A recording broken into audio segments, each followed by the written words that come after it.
রাজধানীর ব্যস্ততম সড়ক মিরপুর ১ নম্বর চিড়িয়াখানা রোড, যার পাশেই রাখা হচ্ছে সিটি কর্পোরেশনের ময়লার স্তূপ। এতে করে জনদুর্ভোগে পড়ছেন সাধারণ মানুষ। এর প্রতিকার কোথায়? আজকে তারই প্রতিচ্ছবি তুলে ধরার চেষ্টা করব আমাদের এই প্রতিবেদনের মাধ্যমে। এটা আমরা অনেক আগে থেকে দেখতেছি, এই জায়গায় ময়লা ফালায় আবার সকালবেলা নিয়ে যায়। মানে রাস্তা তো সড়ক ঠিক আছে, এই জায়গাতে একটু যানজট হইতেই পারে, সড়ক রাস্তা তো সারানো ঠিক না, তাছাড়া কোনো জায়গাও না। মানে এই রাস্তাটা একটু বড় দেখে এই জায়গায় হালাই আবার সকালবেলা সিটি কর্পোরেশন লইয়া যায়। এইটা তো খারাপ, এটা তো সবাই মানে দুর্ভোগ করতেছে মানে এই ঘেরানটার জন্য। এছাড়া কিছুই না ভাই, কিছু করার নাই ভাই। আগে ট্যাঙ্কি দিয়েছিল, ট্যাঙ্কি দেওয়ার কারণে আর রাস্তা যানজট বেশি খায়, এই তো ট্যাঙ্কি হরাই হারাইছে।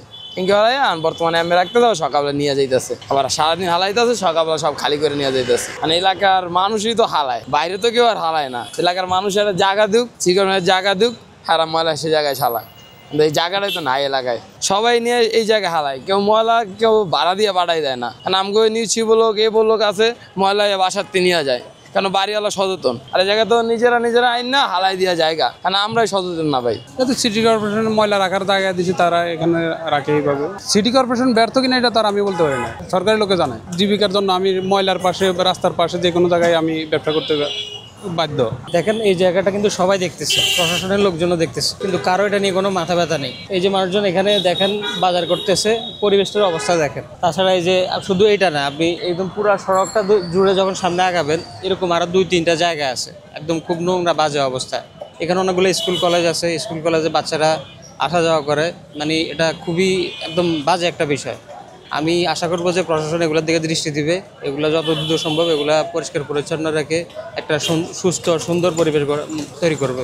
সিটি কর্পোরেশন আসলে ওনারা চাইলে কিন্তু এই জিনিসগুলা ঠিক করতে পারে, এটা ওনাদের মানে এটা গায়ে লাগাচ্ছে না, এটা বিষয়টা ওনারা। আমি আশা করবো যে সিটি কর্পোরেশন এই জিনিসগুলো দেখবে, আমাদের মতো সাধারণ পাবলিকের এই জনদুর্ভোগের কথা চিন্তা করবে।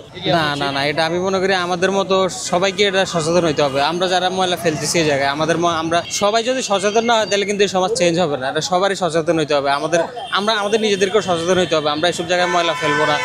সরকার একাই চাইলে সবকিছু করতে পারবে না, কিন্তু সরকার চাইলে মানে মূল ভূমিকাটা সরকার নিতে পারবে। মূল ভূমিকাটা সরকার নিক, পাশাপাশি আমরা আমাদের মতো যারা সাধারণ পাবলিক আছি আমাদেরকেও আমাদের চেঞ্জ করতে হবে, যাতে আমরা এই কাজগুলো না করি। এইখানে ময়লা ফেলার কারণে প্রথমত এই যে একটা দুর্গন্ধ, ময়লা দুর্গন্ধ, এটা আমাদের শরীরের জন্য ভালো না। ইভেন এই যে রাস্তাটা দেখেন সংকুচিত হয়ে গেছে, মানে ওভারঅল সবচেয়ে বেশি সমস্যা যেটা হচ্ছে পরিবেশগত সমস্যা, একদম পরিবেশটা একদম দূষিত হয়ে যাচ্ছে আর কি। ময়লার জন্য ভাই এটা তো অবশ্যই আপনার প্রথমত তো পরিবেশ দূষিত হচ্ছে, যে আমাদের ঢাকার যে বায়ু ওটা তো এমনিতেই আপনার হচ্ছে দূষিত, তার উপরে ময়লার গন্ধে অবশ্যই দূষিত হচ্ছে, যে পাখিগুলা যে কুকুরগুলা ময়লা ছড়িয়ে ছিটিয়ে রাখে, তো সব মিলাই আসলে পরিবেশেরই ক্ষতি হচ্ছে। বর্তমানে যে মশা, এডিস মশা, অনেকেরই ডেঙ্গু হচ্ছে।